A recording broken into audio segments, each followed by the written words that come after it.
আসন্ন বিধানসভা নির্বাচনকে সামনে রেখে রবি বাৎসরীয় প্রচারে কুমারগঞ্জ বিধানসভার হুটখোলা গাড়িতে রোড শো করলেন জনপ্রিয় অভিনেতা তথা তৃণমূল সাংসদ দেব।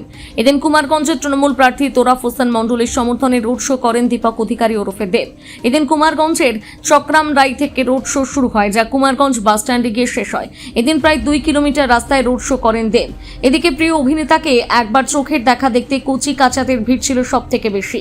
অনেকে অটোগ্রাফ নেন এবং অনেক সেলফির জন্য ভিড় করেন। এদিন রোড শো শেষে প্রয়াত গায়িকা আশা ভোসলের প্রতি শ্রদ্ধা জ্ঞাপন করেন তিনি। দুঃখের ব্যাপার, কারণ আমার মনে হয় she was a legend. এত বছর ওনার ইতিহাস, এত বছর ওনার কন্ট্রিবিউশন টু ইন্ডিয়ান সিনেমা, প্রচুর বাংলা জুড়ে গান গিয়েছেন। আমার মনে হচ্ছে he was lost to the country. আত্মা যেন শান্তি পাক, এটা ঈশ্বরের কাছে প্রার্থনা করি।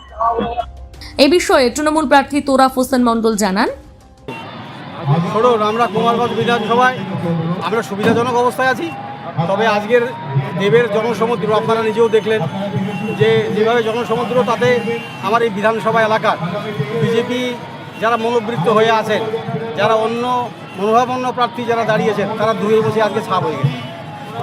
আপনি কতটা আশাবাদী জেতার ব্যাপারে? জেতার ব্যাপারে আমি 100 ভাগে নিশ্চিত। আপনার যে বিরোধী দাঁড়িয়েছে শুভেন্দু সরকার, তিনিও বলছেন তিনি এবার জিতে আছেন, কি বলবেন তার উদ্দেশ্যে? উনি তো নিজের এটা বিধানসভা কত দূর পর্যন্ত উনি তো চেনে না। উনি তো কলকাতার মানুষ, বালুঘাটে নাকি বাড়ি আছে, কলকাতায় থাকে। উনি নিজের এলাকাটা আগে চিনুক, তারপরে ওই সমস্ত কথা যেন বলে। বালুরঘাট থেকে রিপন ভৌমিকের প্রতিবেদন, নিউজ টুডে।